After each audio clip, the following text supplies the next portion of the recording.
Mixed by Nikhil Recording Studio, Mago, Bandar. मिले ओई हगला भरा बसिया मेला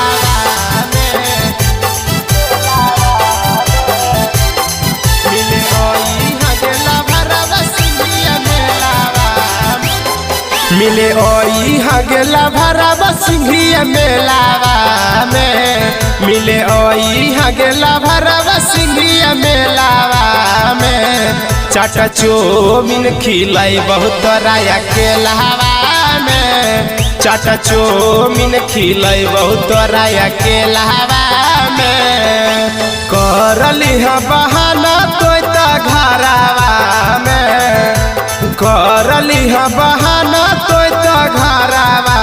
में मिले ओई हगेला भरवा सिंघिया मेलहवा में मिले ओई हगेला भरवा चिलवरिया मेलहवा में मिले ओई हगेला भरवा सिंघिया मेलहवा में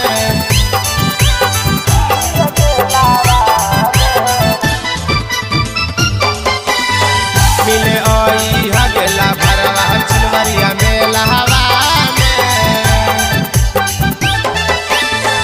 ओई तो अकेला गे घूमबो पूरा मेला के चाहे होत कितना झमेला के देखबो गिदर के की लागे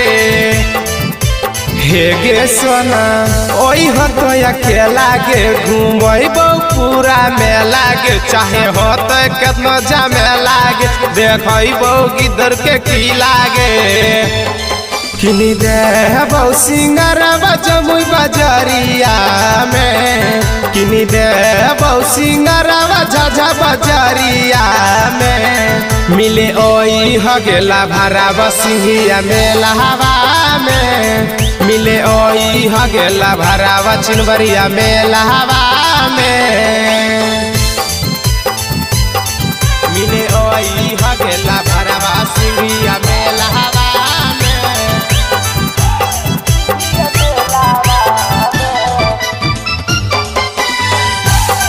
मिले ओई हगेला भरवा चिलवरिया मेलहवा पकड़ी के घुरब सोना दोनों तो हाथ के चाहे होते के तनो रात के दोनों छोड़ब नहीं साथ गे हे गे सोना दोनों मिली घुरब सोना पकड़ी के हाथ के चाहे होते के तनो रात के दोनों छोड़ब नहीं साथ गे गुटन दिलादा रखिल तो होटलावा में मुन्ना नीति सखिल तो होटलावा में मिले ओई हगेला भरा सिंघिया मेलहवा में मिले ओई हगेला भरा चिलवरिया मेलहवा में आज लगे।